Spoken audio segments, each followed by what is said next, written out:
Hello, I'm Mark, I'm Casey. And I'm Patrick. and today we're going to talk a little bit about vehicle to load and some other things. But first, Casey's going to roll that title card for us. Boogie, woogie, woogie.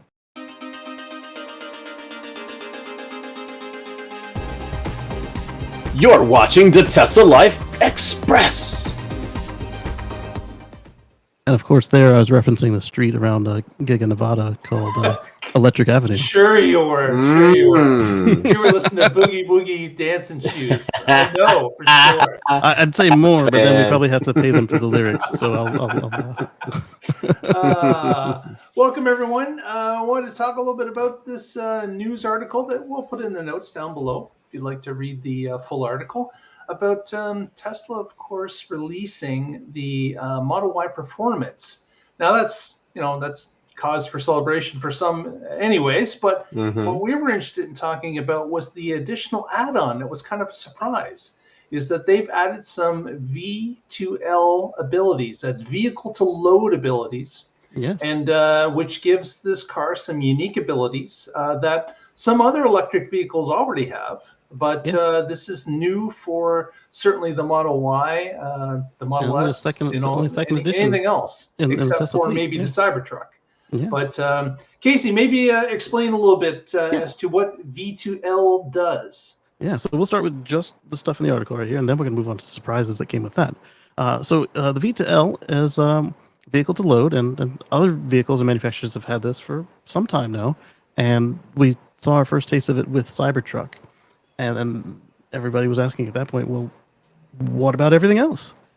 And Tesla said, what about everything else? Here you go, Model Y Performance can do it.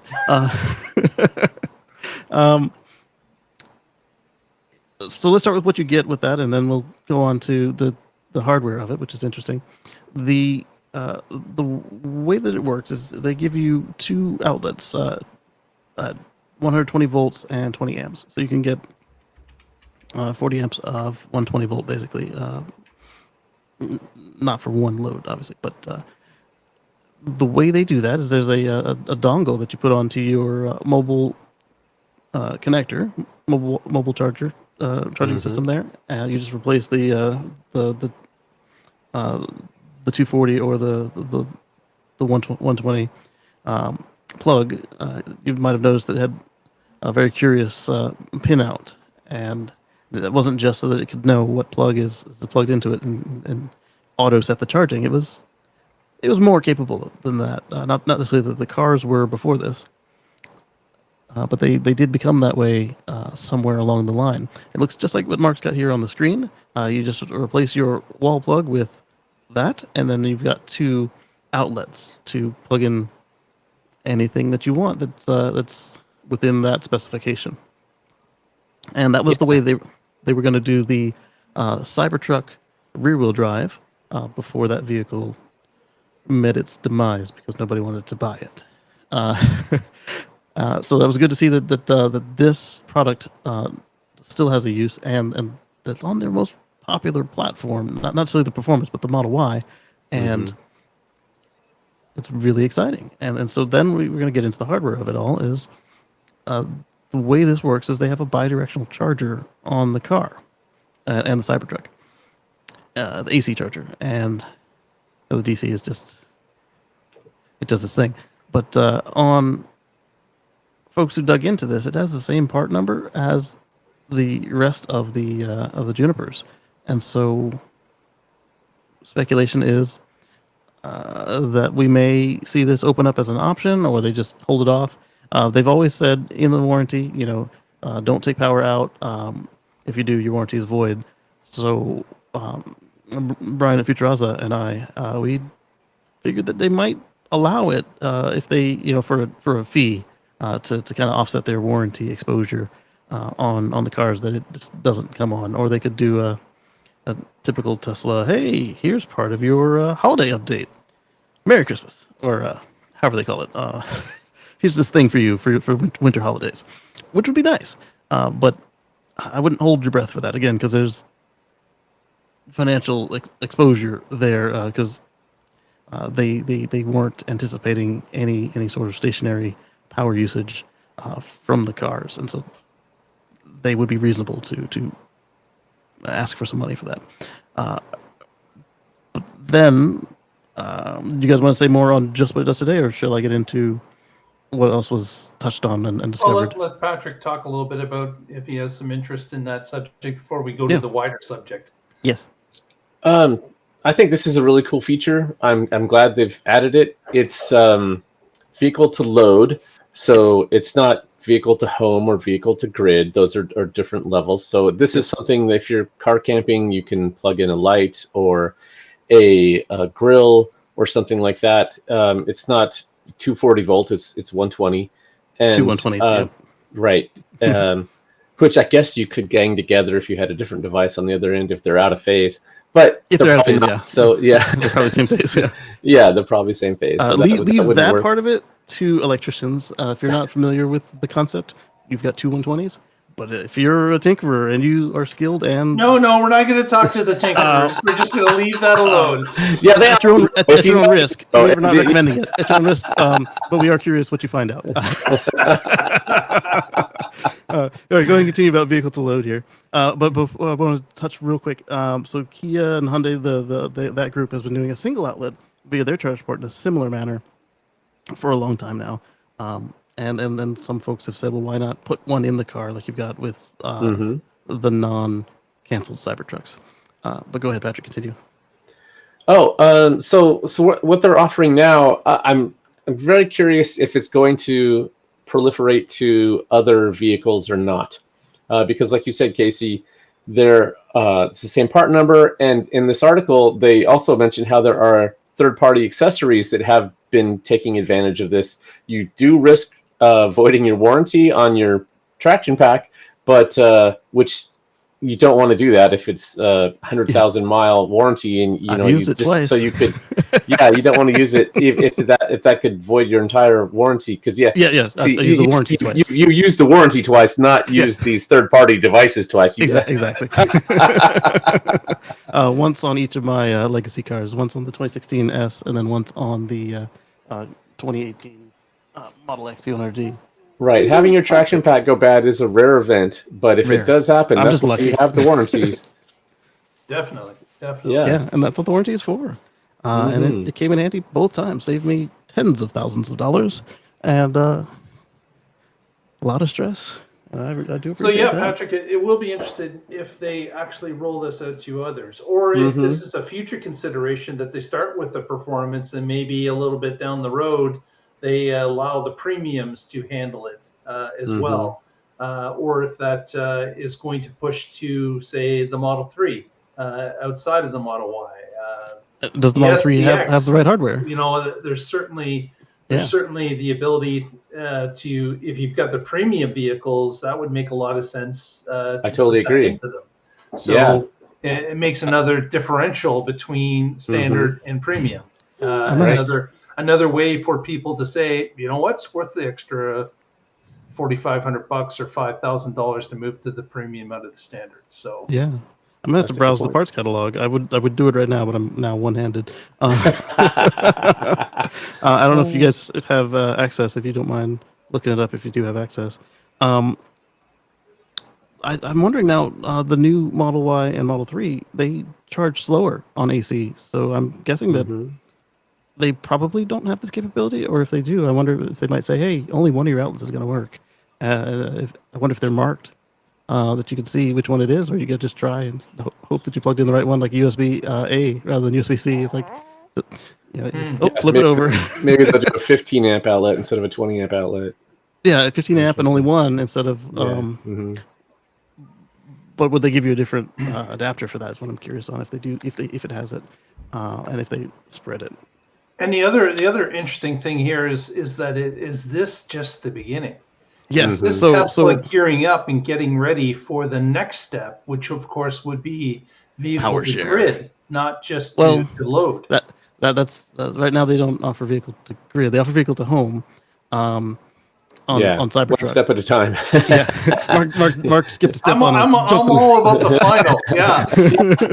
So the specifications when they announced this thing are 11 kilowatts and change. So folks rightfully wondered, is this full Tesla power share, and Tesla answered a couple of outlets, and they said yes, this is power share, but not today. That's coming with a update in Q4, which to us means sometime eventually. Don't hold your breath on this thing. Don't buy the car because of it. You could, go through a whole car life cycle before they turn this thing on. But if that's just like icing on the cake and it's not something you need but you would like to have, go ahead and add it to the reasons why this car is the car for you. But and only on the performance right now, because even though, as we said, the others have the equipment, they're not being offered with it. Yeah, just performance. So in that future update, what that does is PowerShare gives you the ability with the appropriate home hardware. Oh, and I want to pause real quick, Patrick. Yes. The aftermarket stuff I saw that lets you milk a Tesla was tricking the DC. Did you find any that use AC? Oh, so the one that's linked in this article from Not a Tesla app is called V2L PowerShare for Tesla owners, and let's see, V2L is a system where the EV can supply power to external devices, appliances, or even homes by allowing the energy stored in the battery to flow through the outlets in the adapter. And it looks like, let's see, if your device would normally run off of 120 12-volt wall socket, that means you'll be able to run a corded power tool, electric stovetop, camping equipment, lights, or just anything else your heart desires at that power level. So it's They don't say. it says 2 120-volt outlets providing up to 3,500 watts. Wait, is that the Tesla one? Because that was the ratings of the Tesla one. No, that's the third-party one that we were just warning about. You may or may not void your warranty if you use it. Yeah, but you could still that's still well within the realm of AC. But Yes. like I said, the ones I saw did it with DC because that's the only way that without hacking your Tesla that you could really reliably get it today was fake a supercharge session. So obviously that also doesn't work if your car has supercharging and DC charging blocked. So that's a fun one if you pick up a salvage. But getting back to the PowerShare, what that one does is it basically allows your vehicle to act like Patrick's power walls, where they connect to your home. I do believe this is also over AC and not over DC. At the max of the onboard charger, so the 11 kilowatts, and the Tesla system can dispatch it just like it does your power walls, where if your power goes out or if the rates get too high, or even at the whims of pushing a button in the app, you could run your house off of your car, and that's also pretty nice, especially if you say you just bought your groceries and then the power goes out and you're like, okay, it's been an hour, I just bought these groceries. So now you don't have to worry about, oh man, I'm gonna lose that. You can just push the button until or it might be automatic depending on how you have it set up, where it'll just switch over until the grid comes back, and then it just resumes charging on solar as you have. Yes, what? Can you talk happy instead of sound like you're crying? She wants to talk, and she wants to talk now. But you like to eat the microphone, and it's 48 volts. It's 48 volts. So that's coming in a future update. Like I said, don't buy a car solely on that unless if you then you have to buy a Cybertruck. I'm sorry, but if it's a nice to have one day, and if they add it, then you can add that to your list of, hey honey, this is why we deserve this car instead of that car.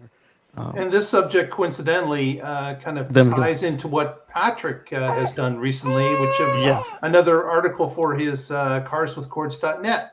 How does this tie in with that, Patrick? Yeah, so I was exactly comparing Powerwalls versus a vehicle that has vehicle to home or vehicle to grid. Now, currently, the stuff that with PowerShare, it's only vehicle to home. At some point, we'll get to where you actually can have your vehicle supplying power to the grid like a VPP does today. But even the Ford Lightning, they have their intelligent power share system. It's called Lightning Intelligent Backup Power System. And Tesla's is called PowerShare. Those are only vehicle to home. So at some point, we'll get to vehicle to grid, and that'll be great. But there are a couple of other providers like Sig Energy and a few others that do vehicle to home. but also vehicle to grid if you have the grid operating certificate. I believe Enphase is working on it, coming soon. They've got equipment now, DC, and then they've got AC equipment coming. But both of them said on the sales papers that the export to grid is also coming for the people with appropriate power feed to the grid's certifications, as well as having a power company that will actually take the power and pay you for it. So, Right. yeah, Yeah. they're getting just like ready. we- Yeah. Yeah, just like we hinted at in the live show this week, you have 5+ power walls worth of energy storage there. So why not utilize it for the grid, especially if you can get paid for it and it helps the utility out? It's a win-win. But there are concerns. So why is it that Tesla says you can void your warranty if you're using some third-party thing that isn't theirs?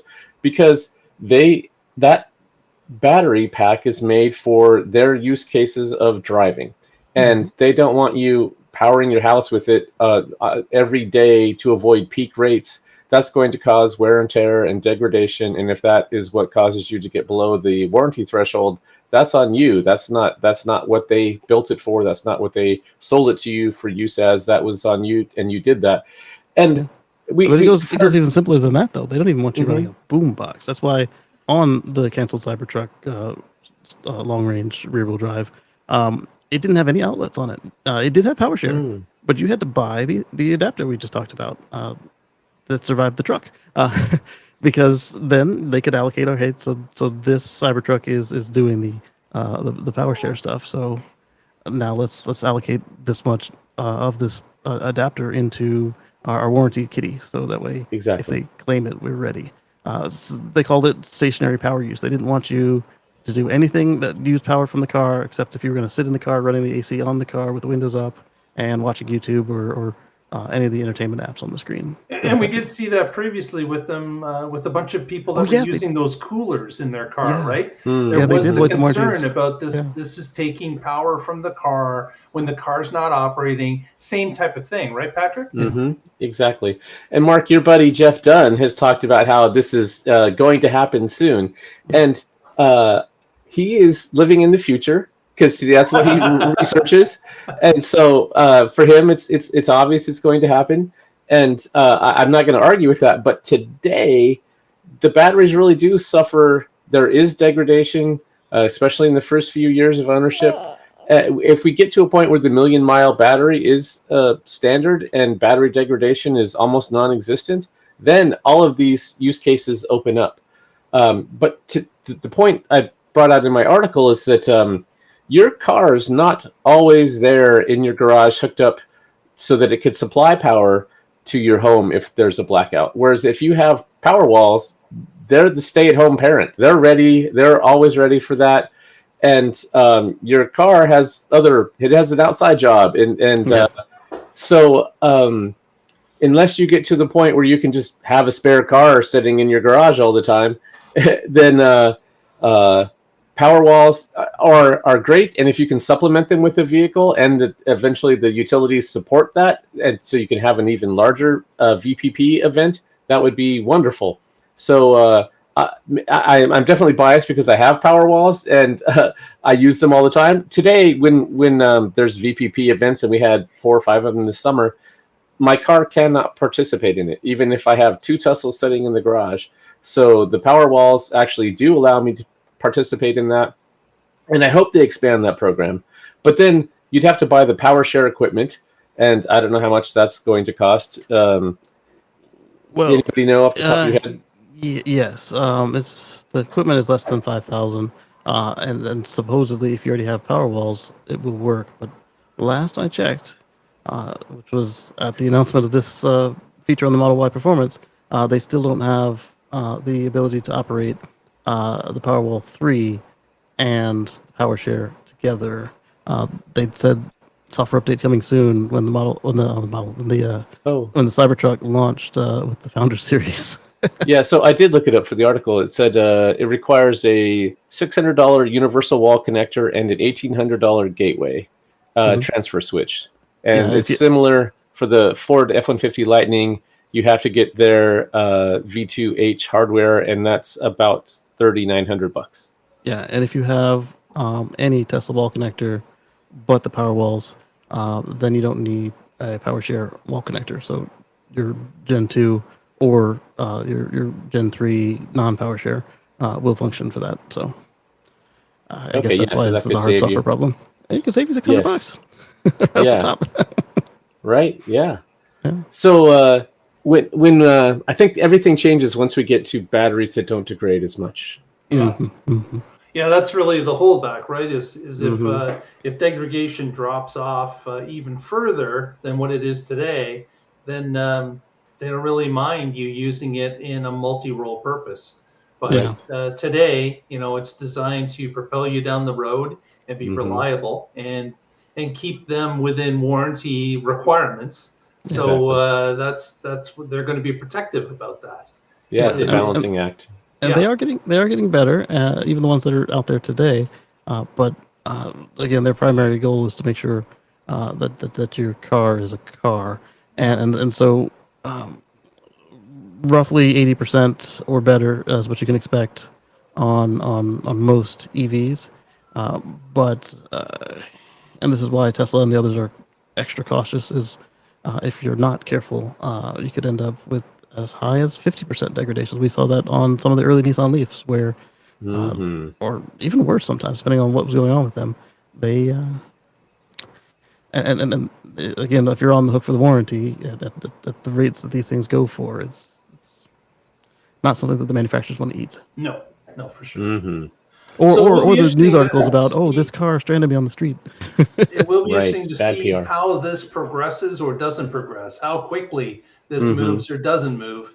But at least there is some light at the end of the tunnel where V2L has now been introduced by Tesla, albeit on their most expensive Model Y, the performance. But I think it could move down to the premium without too much effort.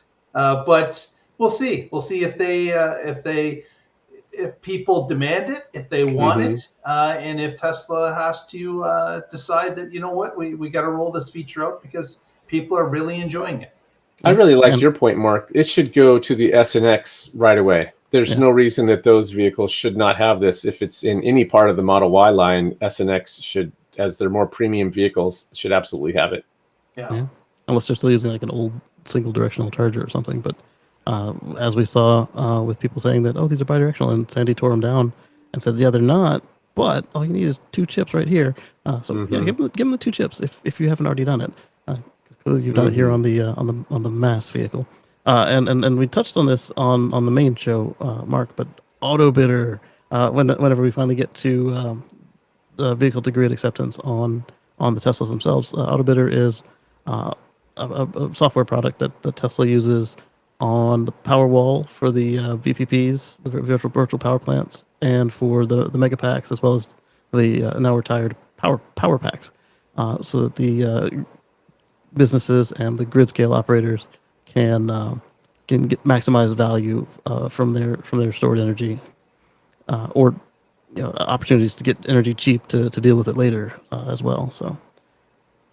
Yeah, could you imagine the ability that Tesla could bring millions of vehicles to the grid utilities that allow such things, and of course be able to offset peaker plants immediately out of the gate by saying, you could just use our customers if you're willing to pay us through AutoBidder the X amount of dollars that would when VPP requirements happen.